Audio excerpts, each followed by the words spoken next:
The views on a Breath of Fresh Air podcast reflects the parties involved, and we encourage you all to use it as a conversational tool that will lead to personal studies of your own. Hallelujah, hallelujah, hallelujah, hallelujah, hallelujah.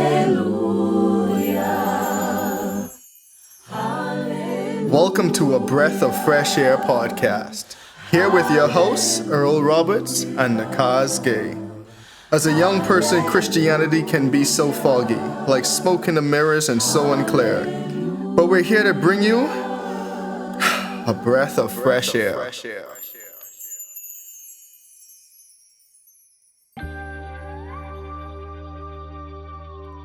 I, the preacher, was king over Israel and Jerusalem. And I gave my heart to seek and search out by wisdom concerning all things that are done under heaven. This burdensome task God has given to the sons of man by which they may be exercised. I have seen all the works that are done under the sun, and indeed, all is vanity and grasping of the wind. What is crooked cannot be made straight, and what is lacking cannot be numbered. I commune with my heart, saying, Look, I have attained greatness, and have gained more wisdom than all who were before me in Jerusalem. My heart has understood great wisdom and knowledge, and I set my heart to know wisdom and to know madness and folly. I perceive that this also is grasping for the wind. For in much wisdom is much grief, and he who increases knowledge increases sorrow. Today we begin our journey in Ecclesiastes chapter 1, where we encounter the haunting words, meaningless. Meaningless. Everything is meaningless. The teacher's reflections confront us with life's big questions, purpose, fulfillment, and the fleeting nature of human effort. Join us as we unpack this powerful opening to one of the Bible's most thought-provoking books. As always, be blessed and enjoy.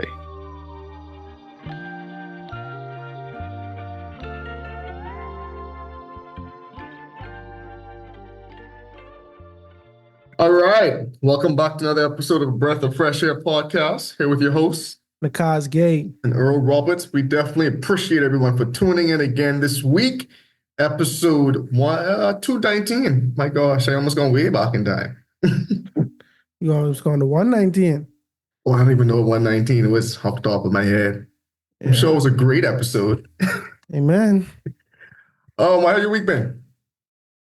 My week was kind of busy. Since I started doing schoolwork, I really have no time to procrastinate. And that's the craziest thing. That's the craziest thing in life. I gotta account for all my idle time. Mm-hmm. You see what I'm saying? And it's just a little wiggle room in there. I could, just chill and relax, or quote unquote procrastinate, as I just say, but it always at the expense of my future production. Like, Yep. I could chill and watch this movie.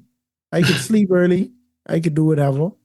Or I could start reading this thing for next time. You know what I mean? Like, it's hard for me to prioritize when it's always a task to be done. You know? But I can't complain, though. I just thankful to God that I am succeeding. It ain't like I trying hard and failing too, because then I could be all bad.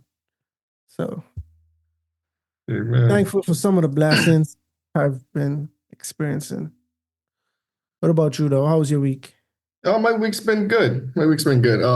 Busy, yeah, but it was good. I was able to see some of my family members this week. My Grammy, Arnie, cousin, they all poshed through town. Crazy. By the time they had this episode, it's gonna be like 4 weeks away, 5 weeks away. Yeah, because I gonna say it's my birthday, but my birthday done pass. Wait, this episode coming out at this episode coming out pretty much at Thanksgiving. That's crazy. Right. We didn't even think about a Thanksgiving episode this year. Happy to those who celebrate. You know what I mean? Happy time to spend with family. I ain't trying to, Just come out the week before Thanksgiving. Okay. So the week before Thanksgiving. But yeah, man, that's crazy. A month in the future, pretty much. yeah, it's been a while since we've been living like this. Boy, the cushion is good. I must admit, the I cushion is agree. very good. It's coming right in time for the holidays. Real But talk. yeah, that's what's up. That's what's up. Yeah. So I mean, overall, it's been a good week. It's been a good week. God is good throughout it all, ups and downs. God is good. So yeah, man. This week we are going to kick off our beginning thought in Psalm chapter 7. Um, so I'm gonna kick it off. This is gonna be for an NIV version. Lord my God, I take refuge in you. Save and deliver me from all who pursue me, or they will tear me apart like a lion and rip me to pieces with no one to rescue me. Lord my God, if I have done this and there is guilt on my hands, if I have repaid my ally with evil or without cause, have robbed my foe, then let my enemy pursue and overtake me. Let him trample my life to the ground and make me sleep in the dust. Arise, Lord, in your anger. Rise up against the rage of my enemies. Awake, my God, decree justice. Let the assembled peoples gather around you while you sit enthroned over them on high. Let the Lord judge the peoples. Vindicate me, Lord, according to my righteousness, according to my integrity, O Most High. Bring to an end the violence of the wicked and make the righteous secure. You, the righteous God, who probes minds and hearts. My shield is God Most High, who saves the upright in heart. God is a righteous judge, a God who displays his wrath every day. If he does not relent, he will sharpen his sword. He will bend and string his bow. He has prepared his deadly weapons. He makes ready his flaming arrows. Whoever is pregnant with evil conceives trouble and gives birth to disillusionment. I don't know what that word tripped me up. Whoever digs a hole and scoops it out falls into a pit that they have made. The trouble they cause recoils on them. Their violence comes down on their own heads. I will give thanks to the Lord because of his righteousness. I will sing the praises of his name of the Lord Most High, of the name of the Lord Most High. Psalm chapter 7. You think David was putting out an album like to all his enemies? Like you know, when you read a book on it's a topic that's being is being discussed, right? And it's consistent with the theme. Like maybe it was an album to my enemies, like letter to my enemies, Yeah, Because I call it the epitaph of the beginning. Like, some of these things said this is a Sigion of David, which he sang to the Lord concerning Cush, a Benjamite. right, and so basically Something what I about try David to and these Benjamites that never was I don't know. the Benjamites, I don't really think that's funny that they enemies, right? But is it you could see several times when they were enemy or they was a little troublesome among the group. Mm-hmm. But Saul. yeah, I trying to say there's a couple Psalms in a row where David addresses his enemies. This time it was a little different though. This time it was a little different. Save me from all those who persecute me and deliver me lest they tear me like a lion, rendering me in pieces while there is none to deliver, O Lord. Oh my God, if I have done this, if there's iniquity in my hands, I have repaid evil to him who was at peace with me or have plundered an enemy without cause. Let the enemy pursue me and overtake me. That sounded pretty Joby. So yeah, just like Job, let him trample my life to the earth and lay my honor in the dust. I think I think this is just like a consistent way how they prayed during times of the Bible, saying, Lord, I am righteous in some ways. You see what he's saying? Like it's hard for me to just flat out say that, but It's so interesting too, right? Because like you're reading it, right? And he like, Lord, like wake up and rise against my enemies. And I'm like, right. No, God's seeing what's happening. And sometimes I catch myself doing that too. Like, may Lord, I see, like, may Lord, you forget about me. Like, come on, man, what's going on? Like, you got other people here winning and not me. God's like, you gotta be humble, right? Gotta be humble. And sometimes it could be frustrating because we fall under the mindset that bad thing, like punishment happens to evildoers. I was reading the book of Isaiah today, bro, and it was a line. It was a line where God said, I can't remember the chapter, bro, but God said, my wrath ain't gonna last on y'all forever. Soon I can turn around and punish another country. Let's say it was like Samaria or something like that, right? Yeah.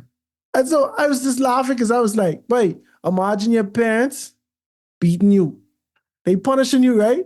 In the midst of them punishing you, saying, but I ain't gonna punish you forever though. You see, they saying someone else can get this soon. You know what I mean? Like, it's funny because you want to hear from God. You want to hear God saying, okay, my punishment is ended. You see, they say like my punishment about to be done. But no, he's like, no, y'all getting your things, but other people can get their things too. Don't get that mistaken. Just because they wicked, that don't mean they can get away scot-free. You know? And so that's kind of what David kind of saying too. Like, God, man, if I was evil, cool. All of this stuff that happened to me, or that about to happen to me, fully justifiable. You see what I'm saying? But because I am not, help me, Lord. But it is funny because like David talk, but I trying to drive the point. The man is talk with his enemies. But you can see this was a man. I see why God didn't allow him to build a temple. Because remember, there's like the person who built the temple have to be a less violent person. David was always in beef, bro. He was always, like, if you read the Psalms, tell it, he was always at war. The man had a lot of things going on, man. I believe it. Hey, the man ain't killed thousands of people for no reason. Boy, I hope not. Way before he was king, David had a lot of bodies on his hand. Tens of thousands. That is insane when you think about it. It's such a different lifestyle just to conceive, right? Like, it's like nowadays we just can't even, at least definitely in the Western world, I would say, we can't even like rationalize that. Right, but think about, one thing I don't really understand. Think about in this country, a lot of people, when I say this country, I mean America, a lot of people, they go to war, you know what I'm saying? And when they come back, it's like their mental health is severely impacted. You see what I'm saying? From all the things they witnessed, all the things they did. You see what I'm saying? And I don't know if they have killed their tens of thousands. Like I don't know if tens of thousands can. I think it's interesting, right? Because you said it right. Like, I know we're on a tangent, right? But to me, it's like it's one thing when you was in this war and now you gotta go back to life as normal as if nothing never ever happened.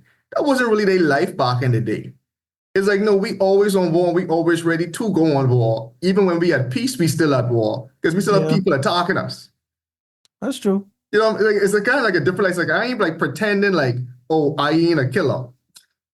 No, I get what you're saying, but I just trying to say, sometimes you have veterans, bro, who they lose their mind, bro, because of all of that stuff, bro. You see what I'm saying? Like they need serious help. Right. And it don't take tens of thousands to get you there is what I'm trying to say. Sometimes it can be that one. You know what I mean? Sometimes you get in a car accident and the person, you know what I'm saying, they may lost their life. And that play with you for the rest of your life. David killed they were so tens different back then, bro. Hard to bend. Different. Hard to bend, bro. Hard to bend, dog. You didn't kill a giant, bro. You didn't get anything facing you. But he was a boy. Exactly. If it was built for this. I need to done kill a lion. Annabelle. Boy, David, I was really thinking about David. Because I was thinking if I was going to make one video, just like kind of being funny a little bit. Saying, bro, you ever hear somebody say, God, no, I ain't teach me how to sing. Because it'd have been over, right? Imagine you have that mindset, but you did have the ability to sing. That's David. It was over, bro. He could sing. He could dance. He could play the harp. He looked good, apparently. He looked good. You see what I'm saying? He's a killer. Could fight. He's a king. You get what I'm saying, bro? He taking your gal. He doing it all. He taking your gal and he killing you. You see what I saying? Like just Without remorse, with and no then remorse. and then can be sad afterwards after he get catch. When he gets sentenced, you see what I said? Then it fully played on his mind. He did repent. You know, the Lord is faithful and just to forgive. And obviously, we didn't have him committing such crimes again. One thing I say, but David, I ain't there but him doing the same thing more than once. You see what I saying? Like, he ain't gonna be no Samson situation. That's my boy. Samson get catch with a couple of guards, couple of times. You see what I saying? Like, David, he's like a one and done. All right, I learned my lesson. I ain't playing with that no more. You see what I Even find a saying? nice thing to play with. Yeah, I can count. I can count the man in the army or something. You see what I said? Like I can do something. I can do the wrong thing in another way, you know. But I really just trying to be funny. But overall, yeah, you can see David. He's very troubled still though. You can see by his poetry that he was very anxious, if anything. You know, like Yeah, very always anxious. looking Like, over his shoulder. yeah, very paranoid. All right. So that's our discussion on Psalm 7. And this week we are starting a new book alert. I don't even know how much books we do so far. And we are starting the book of Ecclesiastes. Some people might pronounce that different. So, God be with you Ecclesiastes, all. I think. Huh? I think in America they pronounce it Ecclesiastes. I see how y'all arrived at a conclusion, but I am most comfortable with Ecclesiastes, and I don't have any intention of correcting that in any type of way. I don't care if you break it down phonetically or show me the vowels, whatever. Ecclesiastes. yeah, I've been saying this my whole life, and I guess I could be wrong. And I apologize to whoever I may offend in my wrongness. But then guess what? Some people will say, turn to 1 Kings chapter 5. Yeah, that is You see what I saying? So wait, you just gotta accept however I given it to you. 1 Chronicles, bro. I was like, what? Yeah, like 2 Timothy, or not 2 Tim, yeah, 2 Timothy. I have to be sure. See, Timothy you said it, he was like, this isn't even song right. Yeah, because I was like, wait, do Timothy have 2? If I didn't say 2 Timothy, I wouldn't have questioned it. But all right. Yeah. All right. So let's kick it off. Let me actually just swap this real quick. Okay, here we go. The words of the preacher, the son of David, king in Jerusalem. Vanity of vanities, says the preacher. Vanity of vanities, all is vanity. What profit has a man from all his labor, in which he toils under the sun? 1 generation passes away, and another generation comes, but the earth abides forever. The sun also rises, and the sun goes down, and hastens to the place where it arose. The wind goes towards the south and turns around to the north. The winds whirl about continually and comes again on its circuit. All the rivers run into the sea, yet the sea is not full. To the place from which the rivers come, there they return again. All things are full of labor. Man cannot express it. The eye is not satisfied without seeing, nor the air filled with hearing. That which has been is what will be. That which is done is what will be done. And there is nothing new under the sun. Is there anything of which it may be said, see, this is new? It has already been in ancient times before us. There is no remembrance of the former things, nor will there be any remembrance of things that are to come by those who will come after. I could take a little break there. All right. So as we continue, just piggybacking off of talking about David today, now we get to talk about David's son. It's a man we haven't spoken about in a few books. I just did a count. I think we completed 17 books of the Bible so far. Clutch. Yeah, we started Psalms and Proverbs. So those two, including this would be like our 20th book that we at least covered in some way. Anyway, so now we talking about the son of David, Solomon. So for those who remember, Solomon was, I think, maybe the last son of David, the youngest son. That was his child with Bathsheba, who became king over Israel. So just check out our episode in 2 Corinthians. I can't remember It's somewhere towards the end of Second Corinthians.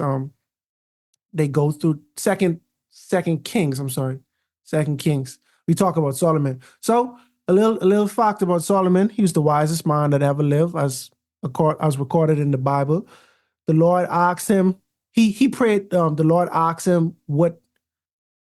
The Lord gave him a ability to ask for anything, to help support his new title as king, and he asked for wisdom because he knew that was the best way that he would be able to rule. And God said, "Man, some people they would ask for peace against their enemies, or they would ask for riches and stuff. But you ask for wisdom. I respect that. So I can give you wisdom, but I can give you everything else." And in the midst of Solomon's life, we see Solomon started to do things that were contrary to the Torah, to the word of God, to the law, basically. He multiplied his riches. He multiplied his wives. He went back. He sent people back to Egypt to get horses. You know what I'm saying? These are things in Deuteronomy 17 that the Bible said not to do as a king. And as a result, his heart was turned away from God. He allowed his many wives to worship all the idols that they want to worship. They erected altars. Some of the gods that his wives worship, they required child sacrifices. The Bible doesn't say he participated in any of them, nor his wife, but just knowing the type of god, like the god Malak. You know what I'm saying? Like that's the type of practices that they focus. And when we read Second Kings, we don't really have a conclusion on Solomon's life. We just know Solomon was the wisest man. Everyone from all around the world would come and say, "Oh, he's so wise. He's wiser than Ezra, Ethan the Ezrahite," or I think that's his name. And it kind of begs the question: what was Solomon's heart like for God? We know how David died. We know how repentant David was at the end of his life, but we don't really get that analysis of Solomon's life. And it is widely speculated, and a lot of people believe that Ecclesiastes was one of the books that Solomon wrote before he passed away. One of the books that he wrote in his older age. When you read Proverbs, you get a more vibrant person. My son, do this and that and the third. But when we get to Ecclesiastes, as said in the Bahamas, when you get to Ecclesiastes, you hear a more melancholy advice, and you could see that this is from somebody that was well in years, because they have so much life experience to draw from. And so I just wanted to say that this kind of set the tone for this book. Appreciated it. And then so now we see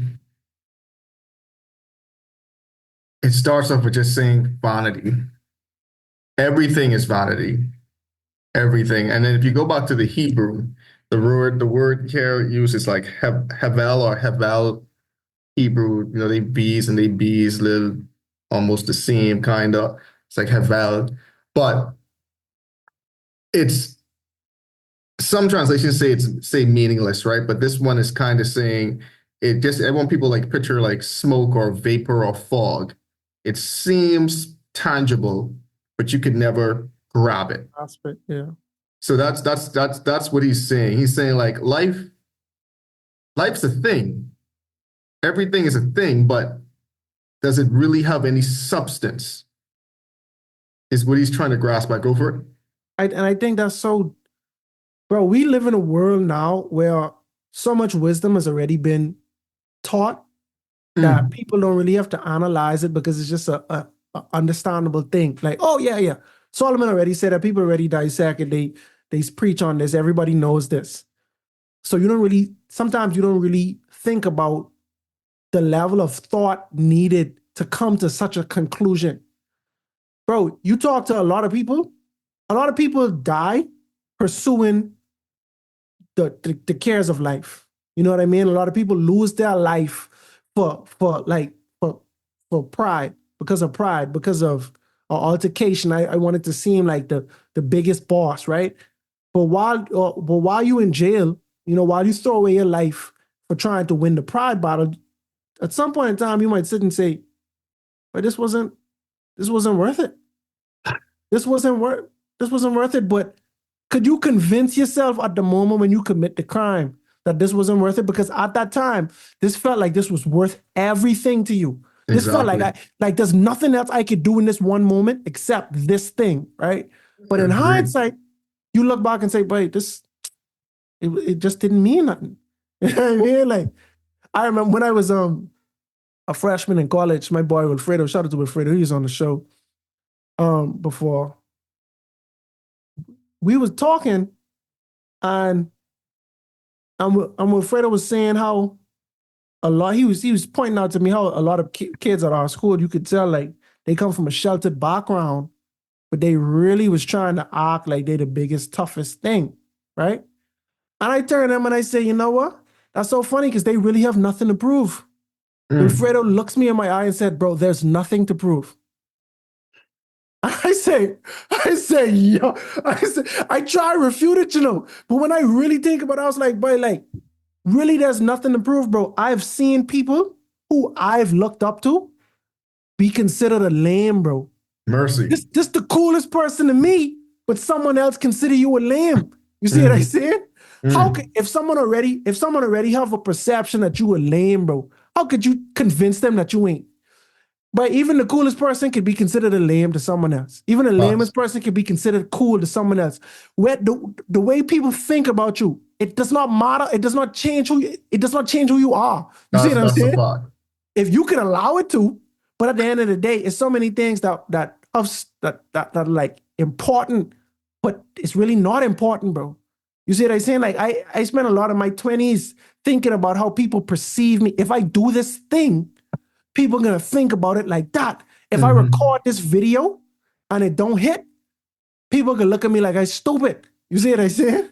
But you know what's so funny? I just watch videos that don't hit all day and I just keep scrolling. I don't even care. But like a lot of times people don't even care, bro. But in our mind, we like, bro. We always put more weight on it we always put more weight on it than it actually is worth, bro. Like, and that's a part of the social media age, right? Bro, how much people think so hard before, bro, remember we was in the Bible museum, right? And I think I was telling this to you, right? And I was like, bro, we just take about, well, not us, but think of the group, right? We just take about like 15 pictures trying to get like the right one. I'm like, but back in the day, we get them film camera. You just was hoping a prayer you catch that right shot. Yep. And it wasn't like the concept of a right shot wasn't really that big a deal. It wasn't a thing, bro. Hey, everybody smile. Click. Because the objective was to capture the moment.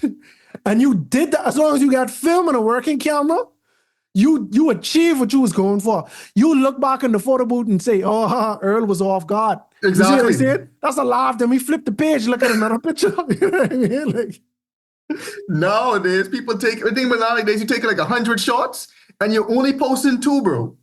Exactly, bro. You only posting 2, if you even post, bro. And so many times I've been on photo shoots, bro, I didn't even post a pic. I didn't post a pic, bro. I like them. Yeah. I've been there too. That's why I leave the dang post half the time. Granted, I just stopped caring. I just don't post really and truly. Yeah, but the man saying all is vanity. Bro, all. He basically said, it's like, but you know, whenever I think about this vanity concept, for some reason I always think about cotton candy. That's an interesting example. When I was young, every kid around me loved cotton candy. Cotton candy, I don't know how to explain it, bro. Cotton candy was like a drug, bro. If cotton candy was around, that's like the first preference to someone, right? And I would fall for it too. We go to the fair, we on R and Bailey Park, they give you the baggy cotton candy. As soon as it enter your mouth, it gone. As soon as you get to taste it, as soon as your taste buds react, it gone, bro. Yeah, you see what I said? Something didn't sit right with me about cotton candy, bro. It's sweet. As soon as you get to it's sweet, as soon as you realize that, it gone, bro. My boy had a cotton candy conspiracy. You see, I just didn't understand. Bro, the marketing behind cotton candy needs to be studied, bro. How did they convince us that this was such a delicacy? You know what I mean? But I think that's vanity. I think, bro, like right now, that's the best analogy I could get for what Solomon is trying to convey, bro. Everything that is sweet is so temporary, but it's almost as if it ain't even matter. It ain't even worth mentioning, bro. You you could have fun in this thing, but before you know it gone, bro. Think about how happy you were, the prospect of getting the house, bro. You get the house, then you have to remember I gotta call this person, I gotta look at this document, that it get overwhelming. Then when you get it, the first night you sleep in the house, you're like, oh, this feel weird. You see what I'm saying? Like, this don't even feel like my home type situation. Like, I gotta get used to it. Sometimes, bro, we go through life and it's really the thought of achieving things that is so good, bro. By the grace of God, my wife and I, we purchased a rental property, bro. That to me, I thought that was gonna feel like winning a championship or something, bro. I was like, but I couldn't wait to say, boy, we get some property, we do this, right? Bro, as soon as I buy it, as soon as we get it, it's like, oh, okay. No, you know what I mean? Like, Life continues on as normal, right? Right, like for real, but it didn't really add like a continuous happiness to my life, you know? Like, I don't know. Bro, and that's so interesting, right? Because you even see, I mean, shoot, we watch the NBA, at least we follow NBA, right? We see past players who won championships, so you think there was going to be a life changing them, like Jokic. My boy won the championship, and my boy was ready. He didn't even want to stay for the parade. Yeah, he didn't even want to celebrate. I got to go home. Because, and again, to him, it was like, bro, something more important to me is going home. But this man is a controversial take, world champion. And he was like, I'm ready to go home. Bro, I remember we had this conversation in the pod, just in discussion, like, man, the current, like the constant tension between human ambition and then just knowing it's all meaningless. It's like that. It's always that constant tension.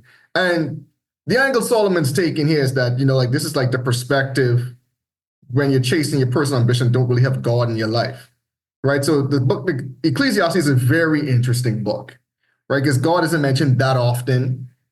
Probably, I think only like 5 times, if that, in the entire book. But it's just a set of perspective of how life can be when you don't have true actual meaning. And he tells you at the end of the book, the conclusion of the matter.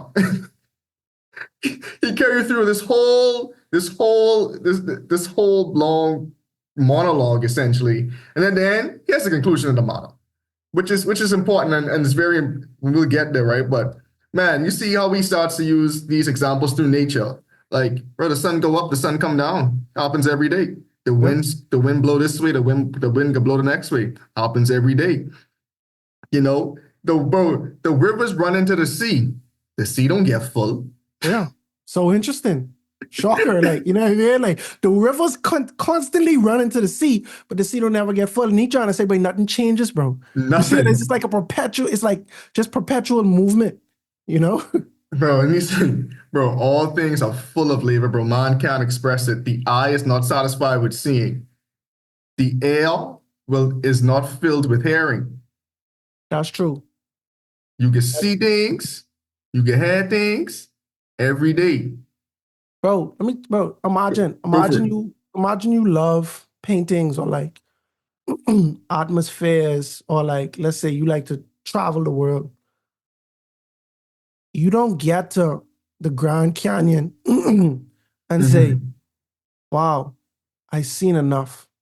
You know what I mean? Like, you don't see it and say, it's good, bro. I don't think I ever have to see nothing else. You get to the Grand Canyon, you say, wow, this is beautiful, bro. I wonder what the Great Wall of China look like. You know what I'm saying? Like, you know what I mean? Like, you just keep it going, bro. Like, I wonder what this country look like. I wonder what that country, like, you know what's next? Like, you could go to your dream vacation. That's a fact. After you finish that, you trying to think of the next dream. How I could top this. How I can top this, bro. And it's really just a marathon at the end of the day. Like, we just gonna keep going. And that's so crazy, bro. When I first started working, go for it. It was, ironically, I read Ecclesiastes like probably in my first 2 months on the job. I just would have it playing every morning when I was going to work. And it was weird to me because I had been in school all my life up until that point, and there was always an end to school. You finish grade 10. All right, now we're going to grade 11. And it was a schedule, you finish your freshman year, your sophomore year. It was always a schedule. So, but now when we get on the job, it was like, no, we just continuing. It's just Bro, like nothing. monotonous, bro. Life seems Monotonous, bro. monotonous. We just keep And, going, just keep going. bro, and the crazy thing about it is, even when he says nothing new under the sun, right? Because even in the changes in the monotony, it's still more the same, bro. Yeah. You could change jobs. Guess what? You're still gonna be changing jobs, so you're still gonna be doing the same thing. The other job still. Oh, first day. Oh, I did this before. I gonna meet the new boss. Oh, I gonna meet the new team. Okay, crack some jokes, awkward jokes. Getting used to it. Being like, oh boy, y'all do things differently. 3 months later, back in the swing of things. Day after day after day after day. Wait until your next vacation. Yeah. Switch jobs again. Gonna repeat the same process. Yeah, Even and you wait for yourself. You still doing. I mean, you have the luxury of doing it slightly differently, but you're still gonna be working. Mm-hmm. And it's never a situation where it's like, all right, I could be done. Because then when you get done, like when you retire, it really can get monotonous. I mean, You still gotta find something to do. You still gotta find something to do. You say they Keep saying that it's brain like, active. what I really trying to say is that, like, we don't get satisfied, bro. Like there's no end to the journey. There's no satiation. I had a point now where I have to listen to something at almost all times of the day. Like I need a background noise. I don't know why. Like I become accustomed. Like I have to have a podcast playing or the news or something really just playing, bro. I don't even have to concentrate. I don't even really have to actively listen. I just have to have something playing. But I never get to a point where I'm saying, okay, I listen to my favorite thing. I'm good. You see what I say? Like when you eat, you can eat your favorite meal. I cool for a time. You see what I say? But like it's never a time and I'm like, bro, all right, I've heard enough, bro. I heard something so good till I just done, and it's always a new step to take. And I feel like the Solomon, that's basically what he's saying. And when you really look into it, it's all meaningless, bro. However, when you in it, you might not feel that way. I know people who's buy the new phone every year, bro. Same. The new phone every year. And to me, I just look at it like, bro, you get so excited for this new thing, right? But it always could be another new thing. It always could be another new thing. Like, to me, I'm the type of person that makes me less excited for that. I want to feel like I have something. I want to feel like I have something meaningful, bro. Like, let's say, that's why I don't understand the concept of a dream car. Because you might look at it like this 2024, 25 Lamborghini. It's your dream car, bro. Everything about it, you just love it, bro. By 10 years from now, they got that car, the features it have, bro, it could look bad compared to the new features, bro. You see what I'm saying? Like, it's always a way to level up. I mean, some people could argue, oh, I like this classic thing. They did it right, whatever. But I'm just like, bro, it's always a new thing, And a lot of times we could get caught up in the monotonies of life, and forget that. We could always put meaning into something. We always do. Right. So it might mean a lot to me to win an argument. To you, it might not mean anything to win an argument. So when we get to arguing, you're willing to retreat, but I ain't willing to retreat because I have to win because it means something to me. You catch what I'm saying? Like in the world, I ain't saying that's me personally, but I just say I know what you mean. But in America, race is a serious issue. Not every race of people reacts to it differently. Not every race of people have the same history. Some people say, why are we still talking about this? You see what I'm saying? Some people say, don't even, wait, let's put this behind us. Some people say, we can't put this behind us. You see what I'm saying? It's the meaning we put behind, you catch what I'm saying? But no, I with you. But Solomon is saying, it's all vanity. And that's a hard pill to swallow. Everything we can talk about, bro, you gotta be this, you gotta be that. It's all vanity. It's all vanity. There's only one conclusion of the matter, bro. Outside of that, it's all vanity. And then, bro, even to drive the point home in verse 11, where he say, "There's no remembrance of the former things, nor will there be any remembrance of the things that are to come by those who will come after." And this is the hard pill to swallow sometimes too, right? It's like, bro, after I die, the world keeps on spinning.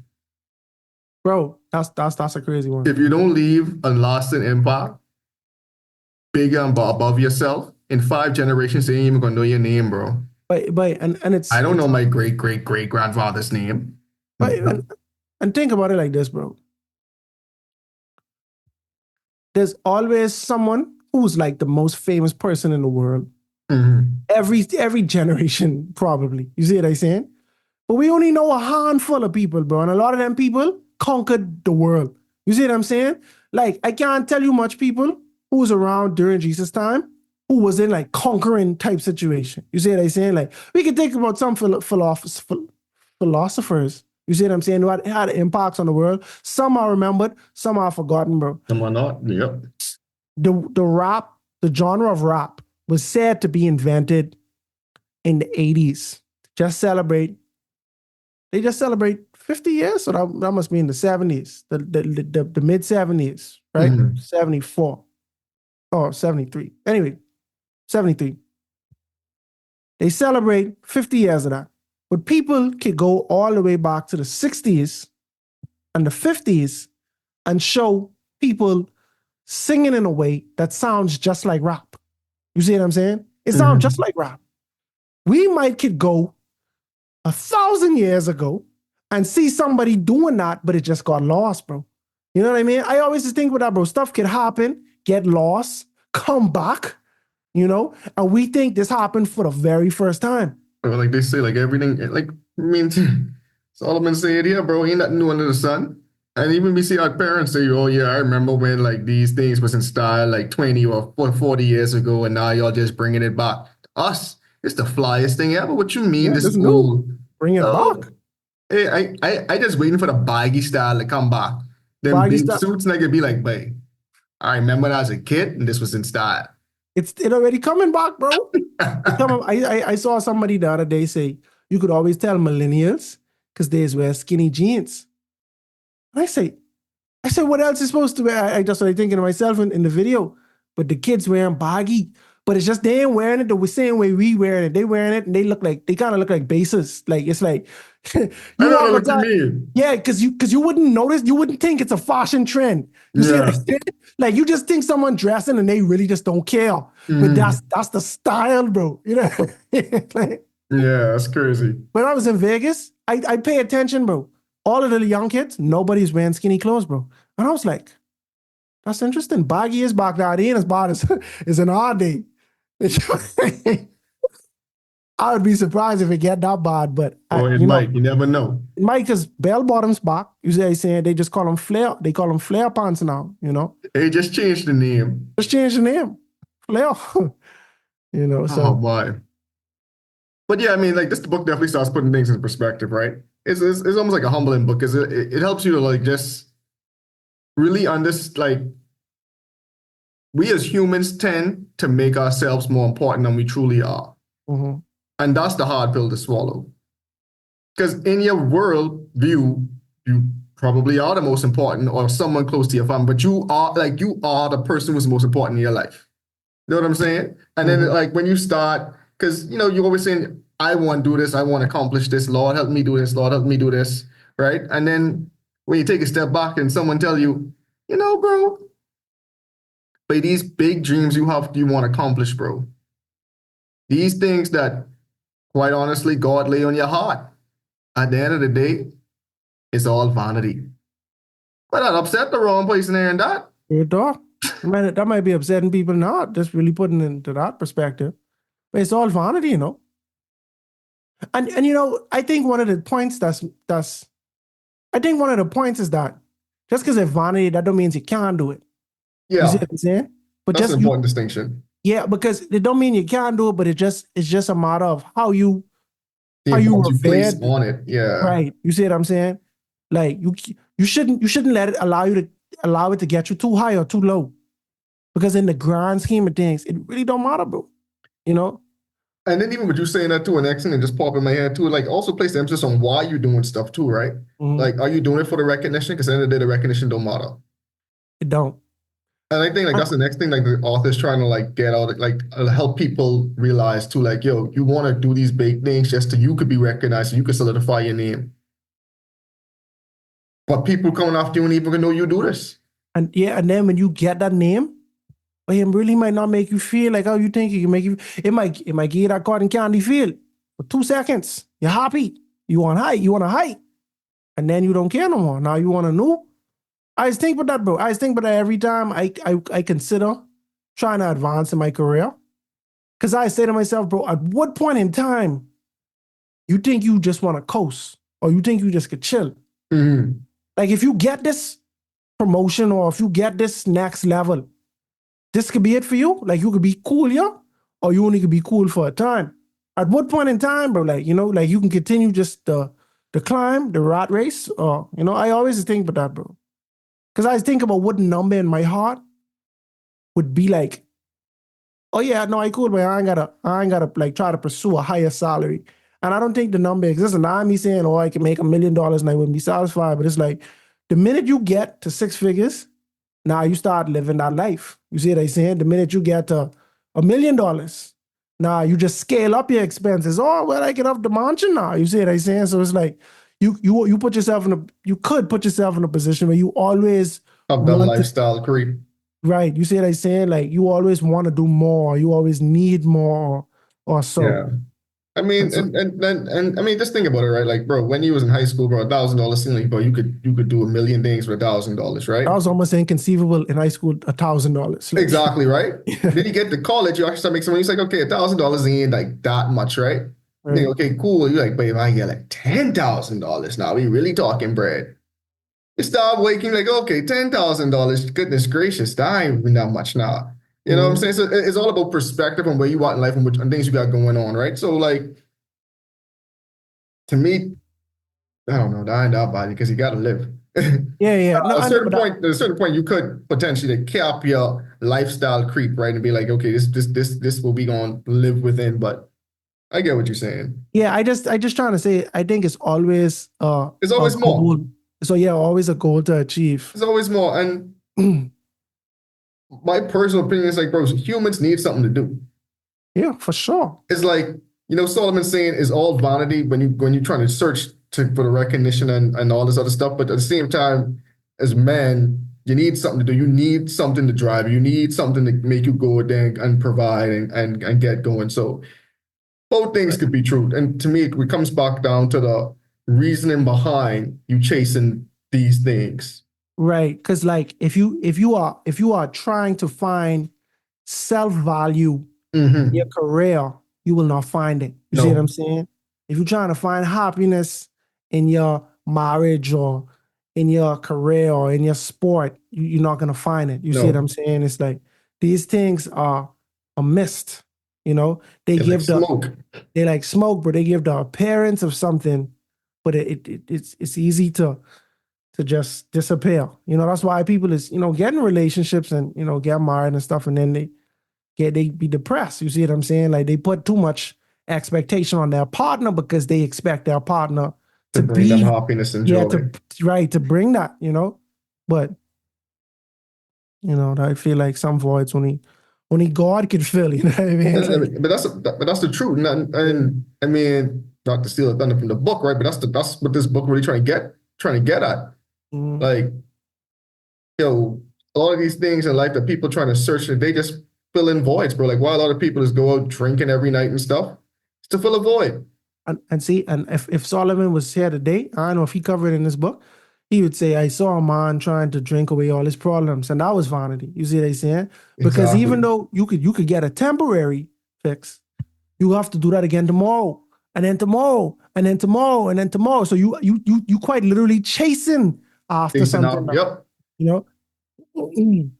All right, let's go. Verse 12. I, the preacher, was king over Israel in Jerusalem. And I set my heart to seek and search out by wisdom concerning all that is done under heaven. This burdensome task God has given to the sons of man, by which they may be exercised. I have seen all the works that are done under the sun, and indeed, all is vanity and grasping for the wind. What is crooked cannot be made straight, and what is lacking cannot be numbered. I communed within my heart, saying, look, I have attained greatness, and I have gained more wisdom than all who were before me in Jerusalem. My heart has understood great wisdom and knowledge. And I set my heart to know wisdom and to know madness and folly. I perceive that this also is grasping for the wind. For in much wisdom is much grief, and he who increases knowledge increases sorrow. Mercy. That was like a gut punch the first time I read that. Boy, but it's so true, right? But and again, for anyone who was like questioning if this was Solomon, kind of, we know who was the wisest man, who got much wisdom from God. So it kind of just ties back into itself. And then there's only, to my understanding, there's only one son of David that was king over Jerusalem. You see what I'm saying? Verse 1, it says, the son of David, king in Jerusalem, So it's like you could just deduce it was another son who was trying to take the throne, but he never actually, So yeah, and this one saying, I done search all through Israel. I see everything. So, by deduction, it could only be Solomon. Yeah, but Solomon saying he take it upon himself to study everything, to assess everything in the scale of wisdom. And he said, but even me studying was vanity. But that's crazy, But think about it, right? I say in my heart, bro. And that's the next thing, bro. A lot of these things people don't even say out loud. Right? Because think about it, bro. I ain't taking this picture and post it on Instagram just for y'all. I saying, but this picture look fresh, but I just do it for extra validation when I post it. That kind of way. He's saying, bro, he says in my heart, but look, bro, I already attained greatness, bro. I have gained more wisdom than all who before me in Jerusalem. My heart has understood the great knowledge. You say, bro, at the end of the day, I realized even me doing this, even me having this mindset, because I was doing it for the wrong reason. I was doing it to get the recognition. Oh yeah, that's definitely the wisest man who ever lived. In my search of doing this, I realized it was all vanity. Exactly. Because what are I getting from this? Hey, think about it. Time God, he write these books, so he would have been like some of the other kings who we would have been like, oh yeah, so he come after who now? Exactly. We'd have been like, oh, that's whose son though? Well, we do. Was he evil? It's David. Oh, we come after Hezekiah. Did he do good or evil in the eyes of God? Oh, Lord, right? Yeah. But going back to the one you say is a gut punch, right? For in much wisdom is much grief, and who increases in knowledge increases in much sorrow. And to me, it's so true, right? Because at a certain point, when you can't be ignorant no more, when you actually know the truth, when you actually know how things operate. Whoever say ignorance is bliss, they bad. It's true, right? Because bro, I look at my little niece, right? I look at her eyes, bro. I can see like, bro, your eyes are so innocent, so pure, and not tainted by the world, bro. Exactly. But it's just so crazy. You could just see the innocence in a baby's eyes, bro, because they don't know nothing. You don't know how evil and how this world would chew you up and spit you out like nobody cares, bro. You don't know how much the world will whop up, uncle. You know what I'm saying, man? But like, when you know some things, bro, and when you know you can't change some things, no matter how bad the system is, you like, boy, all they can do is bring you sorrow. But you're just chasing up. Wait, let me tell you, bro. Sometimes I'll go home, bro, and I'll watch people partake in behaviors that I partake in my whole life. And I just can't do it. I can't bring myself to do that, bro. I can't bring myself to just spend money frivolously. You see what I'm saying? Oh, yeah, I know. Wait, no lie, bro. When I watch people who I know financially, they ain't like in the best position. When I watch them flex on the internet with money and possessions and stuff like that, I just sit back like, boy, I wish I could do this, bro.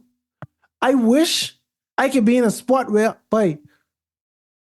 I know how much money I make in the grand scheme of riches. I know how low on the rich scale I am. You see what I say? And I still have the audacity to flex like I got it. You see what I say? Like, you got a lot of pretenders. Yeah, because some people don't even know.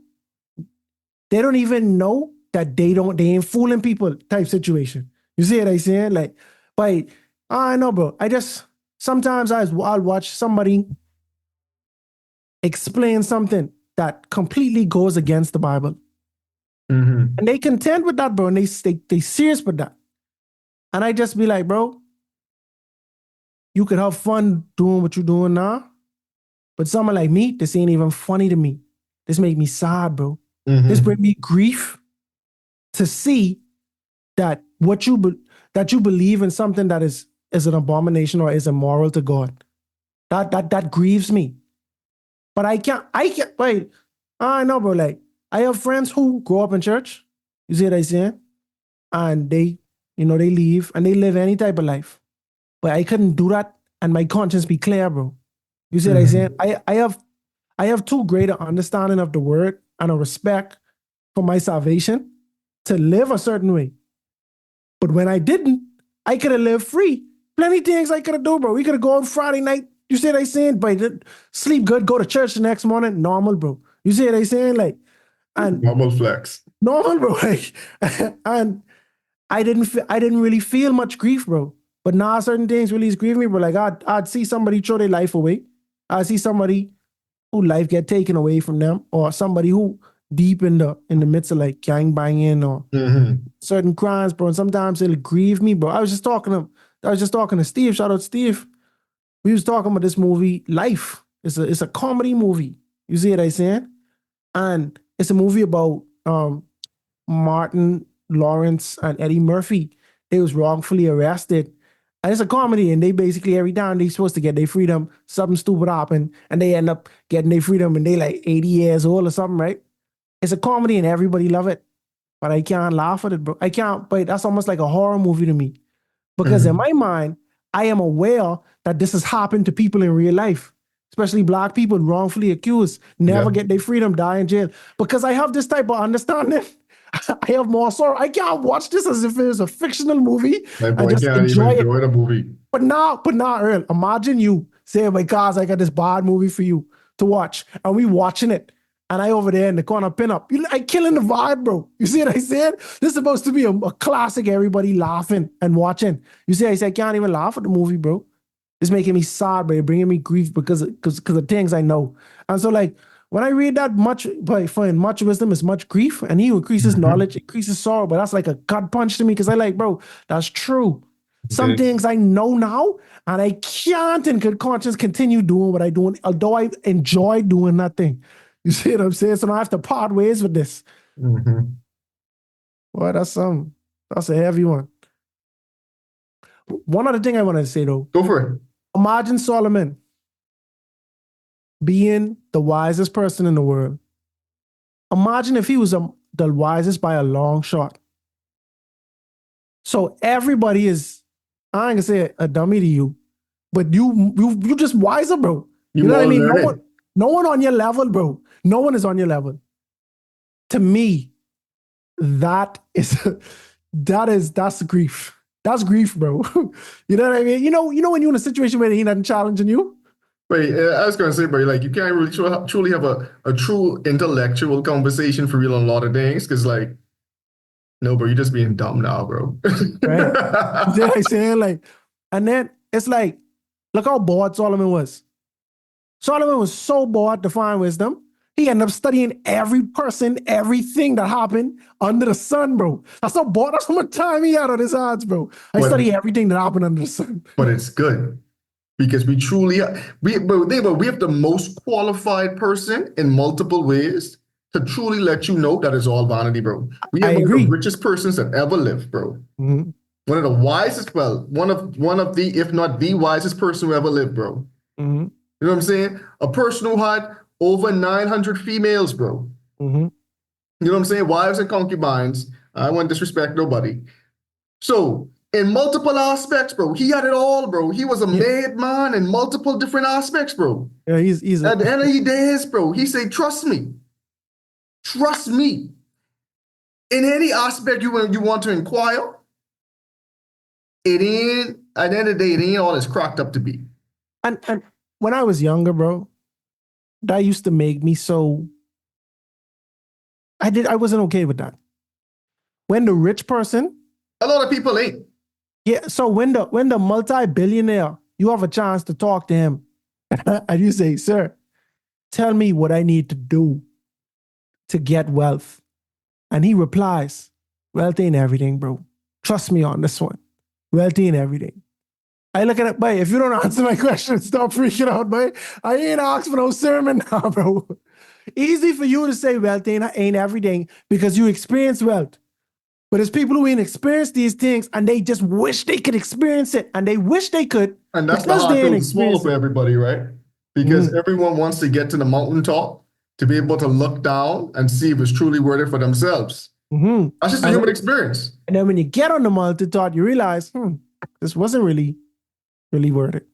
Yeah, right? Because, I mean, It like wasn't what I thought it was. what we say about experience is the best teacher, right?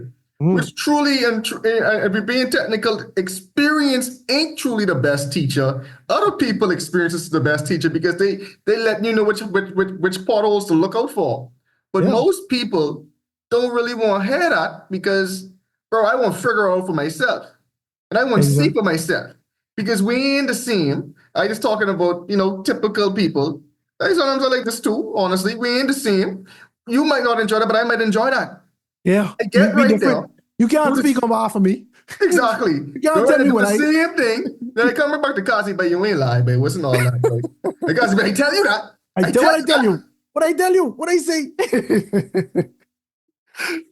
Yeah, bro. But this Mr. Wise man, I think he can talk on behalf of me. Yeah, man. Suppose I won that vanity. I like that vanity. Exactly. But the funny thing is, though, is that it doesn't really say whether you should like it or not, or whether to like it or not, but it's telling you the substance of this thing. Bro, you could be, but I love basketball. I love basketball.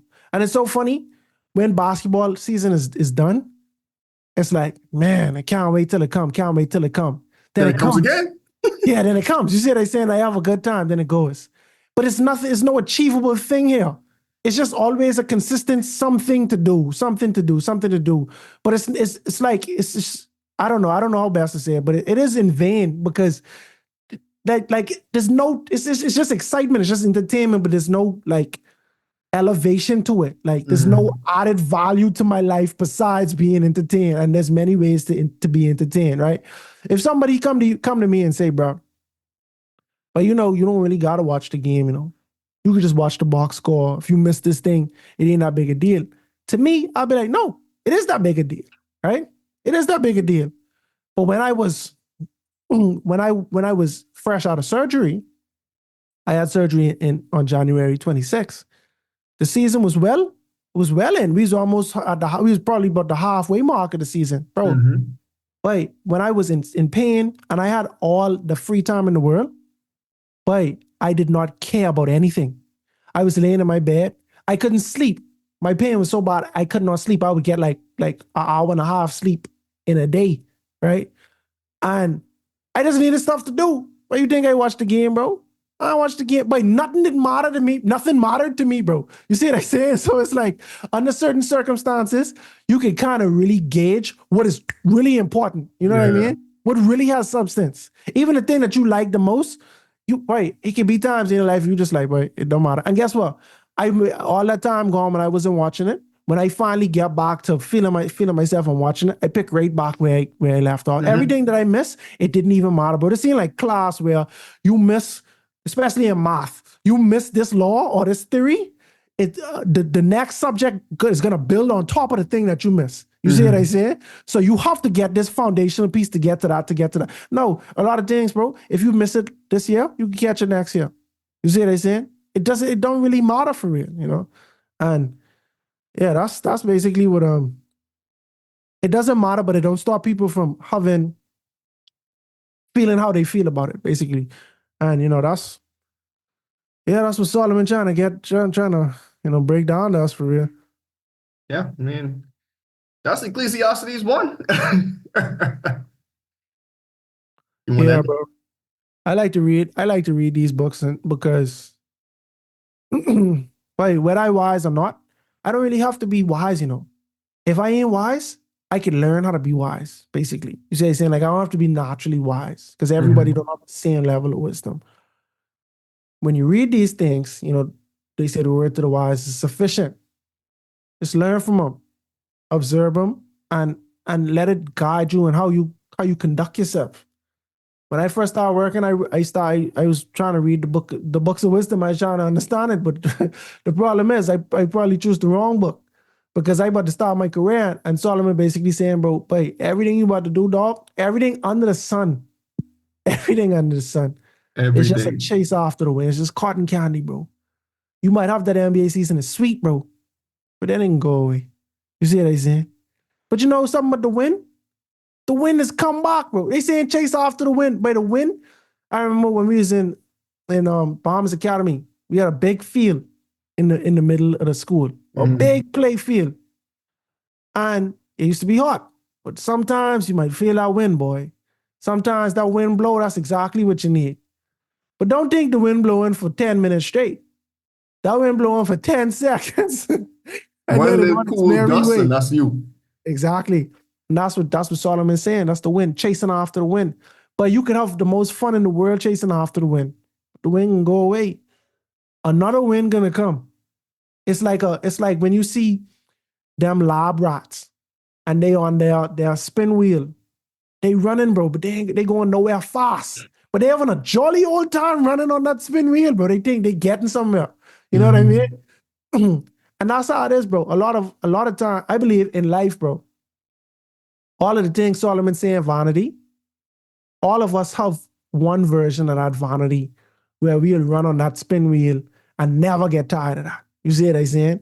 It might be watching movies. It might be your career. You see what I'm saying? It might be your bodybuilding, sports, or whatever. It's something that we chasing and chasing and chasing, bro. But it'll never be able to complete us. You see what I'm saying? It'll never be able to fulfill us. In this first chapter of the book, Solomon basically saying things that we do that it's a placeholder. And this is setting the scene for the conclusion of the matter. We kind of foreshadowed it earlier, but in this book, we're gonna go over many different versions of this rat race or this chase after the wind. And by the grace of God, soon we'll have a more wise perspective on how we should allow things in our life to control us and to make us feel. On the first installment of Ecclesiastes, King Solomon, also known as the teacher or the preacher, analyzes human patterns from generation to generation, and he surmises that all is vanity. There is nothing new under the sun. Generations come, generations go, and the earth remains the same. Then we learn that the king took it upon himself to study all that is done on earth. And his conclusion once again is that it was all vanity. Even the pursuit of studying such information is vanity, because where there is much wisdom, there is much grief. And he who increases in knowledge increases in sorrow. But we'll talk more about Solomon and his analysis of life on the next episode of A Breath of Fresh Air. Tonight's episode included voice acting by your host, Nakhaz. Remember to go ahead and research on your own in order to get a more firm understanding of tonight's episode. And if you enjoyed it, make sure to like, subscribe, and share with your friends. You can follow us on social media at A Breath of Fresh Air Pod on Instagram and BOFAPOD on Twitter. Thanks everyone, and we'll see you next week.